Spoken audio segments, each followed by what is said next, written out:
Hey Internet, it's Saibrock again. I've got a very special thing today. We are doing a bit of a ceremony. This has been a long time coming and I've been looking forward to it for a long time. First of all, is Taco. Is Taco. Go away. All right, so I played the last game of 5th edition. I kind of hope I don't ever play 5th edition again, but I am a collector of games, accessories, memorabilia, etc. So I'm not getting rid of my books. But they are going to go on the gaming bookshelf. So I'm going to open this up, pull this first book out. It's the gaming backpack, by the way. Kind of a go bag, kind of a bug out bag. If I ever need to like emergency leave for a game, I got a bag full of game stuff, and I can just do that. So my emergencies are maybe a little bit different than yours. First, we have the Monster Manual. Such a useless book. I can't remember. Actually, I can remember the last time I opened this up and looked in it. It was when the game first came out.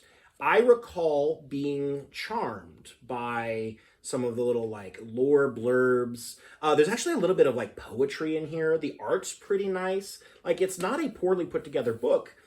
But if you are not running a game, you don't need it at all. That's not actually true. That's not even true. If you're not running casters who do conjuration spells, you don't need this at all. Because some of the beast stat blocks you do need. But for the most part, players do not need this. And as a dungeon master, when I run campaigns, I run a lot of my own stuff. I don't really go for monsters out of the book. And the fact of the matter is that this does not give you a very good idea of what monsters are supposed to be like.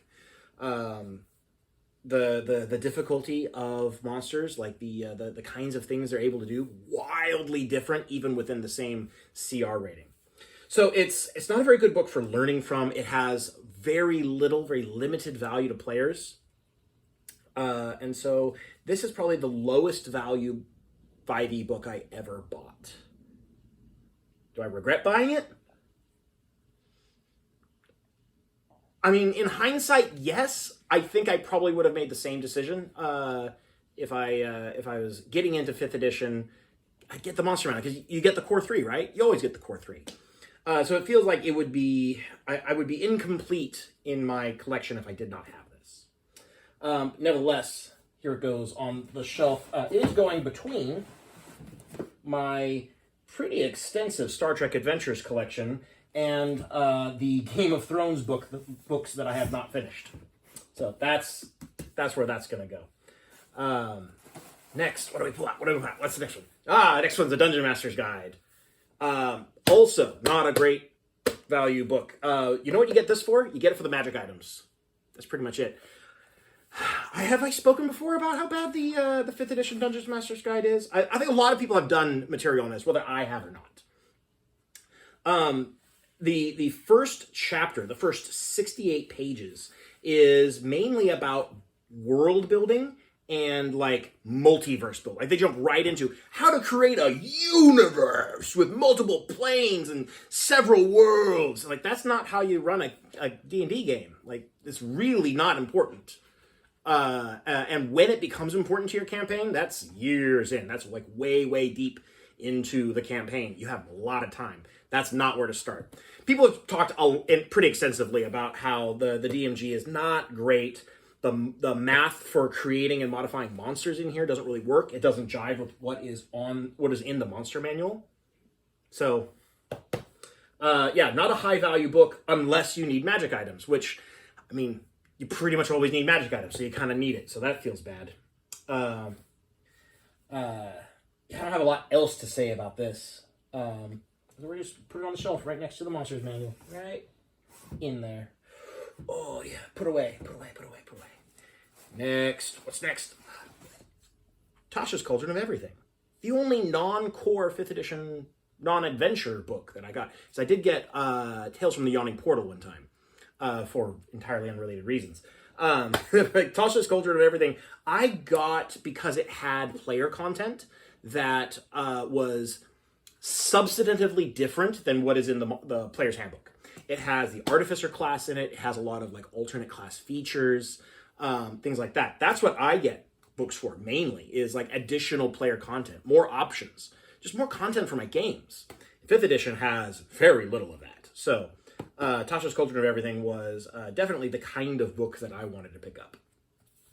Do I regret getting this? A little bit, yeah. The only real like significant thing in here that I ended up using was I would reference the Artificer in it. I never played an Artificer, but I referenced it for someone else. Or if I wanted to discuss the Artificer online, then I could open it up and like actually look at the rules and reference those. So I don't necessarily regret getting this, even though I didn't get a lot of use out of it. Tashas represented a kind of... It's similar to Xanathar's Guide in that it represented a refinement of the 5th edition rules. And I think it's an important part of 5th edition's history. Bye, Taco. Way to just like stomp through my video. It represented an important like step in 5th edition's evolution vis-a-vis the rules and refinement and how they decided that they were wanting to build content for this game. So, yeah, I mean, it's... If you were getting 5th edition books, if you had to get 5th edition books, and I don't recommend it, but if you had to, I'd say this, Xanathar's Guide, and I'm not sure if there are any others that I would consider really worth picking up. As far as like Wizards of the Coast books, I of course have already talked about Adventures in Rokugan and how I think that's probably the best 5th edition book out there, but it's not Wizards of the Coast. It is a third-party supplement. So, not counting that one. Fairly high value book. I guess what I'm getting at is I'm not sorry I got this book. Not sorry I got it. I'm going to put this here. It will go off to the side though because the next book in the gamer bug out bag is the Player's Handbook. Stuffed with character sheets, reference cards. Oh my gosh, look at all these reference cards. Oh hey, the ability that made me stop early. The Player's Handbook. What can be said about this? It's a lot lighter on rules than I prefer. And I say that as someone who like generally leans on rules-light games. I prefer narrative-oriented games mostly, more than crunchy games these days. But if you're going to do a crunchy game, and this is a crunchy game, you've got to have the rule structure to support it. So I think the Player's Handbook was a little bit undercooked. I know a lot more now about the process of its writing than I did when I bought it.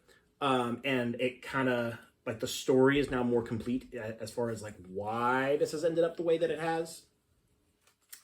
And it's a sad story for me. I don't like that it is the way it is, but it sure is. I mean, the art is nice. I can't complain about the art. The art in 5th edition has been, like, pretty good. The art on the 2024 books is a little bit more flashy, but I don't know. With the statements that certain Hasbro executives have been putting out there, yeah, I don't know if a human necessarily made that. Anyways, yeah, the Player's Handbook. Honestly, if someone was just getting into 5th edition, couldn't be talked out of it, mind you, couldn't be talked out of it, but was wanting to know what books they should get, I'd say just pick up the Player's Handbook. The others really are superfluous, like they're really not necessary. You can pick up the Player's Handbook. If you're not running the game, everything you need is in here. If you are running the game, the DMG is not that much help anyways. So you kind of have to just figure that out for yourself. But yeah, Player's Handbook. Just going to go right on the shelf here between the DMG and Tasha's Cauldron. And with that, get in there. My 5th edition collection is now on the bookshelf forever. In retrospect, I think it's a little bit unfortunate that I spent as much time on it as I have. There was a time when I thought, well, 5th edition's the new edition. I'm going to play that now. Might as well sell off all my 4th edition books. Well, I found a friend who was willing to buy them, and I sold all of my 4th edition books.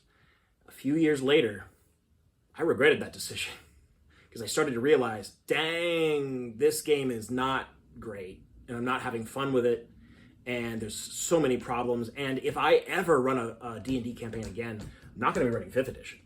Absolutely not. If you hear scratching, that's because one of my cats, not Taco, actually this time, is right over there on the cat tree, and he would just love to make a cameo. If he comes over here, I'll pick him up. Anyways, cat shenanigans, yes, right off camera. Excellent. Where was I? Entirely lost my train of thought because cats are doing things, and that attracts my attention. If I'm ever running a D&D game, it's not going to be in 5th edition. Absolutely not going to happen. Like, there's no way I'm going to put up with that kind of trouble. So, I asked if I could buy those books back. He said yes. He kindly resold the books back to me for the same price that he had paid. I have since even expanded my collection from there. Yeah, I mean, I'm launching into a new 4th edition campaign now, and it feels so good. Honest, like, this might be a little bit of hyperbole. I don't know. Is this offensive to say? It feels like getting out of like a 10-year abusive relationship and finally like going back to something healthy, because 5th edition vexes me so. It really aggravates me that it exists, that it is the way it is, that they made the decisions that they did. And 4th edition is like everything about it by comparison. Just doing a direct one-to-one comparison, it feels so much better to run, to play, to look at, to think about. So, the end of an era and the beginning of a new one.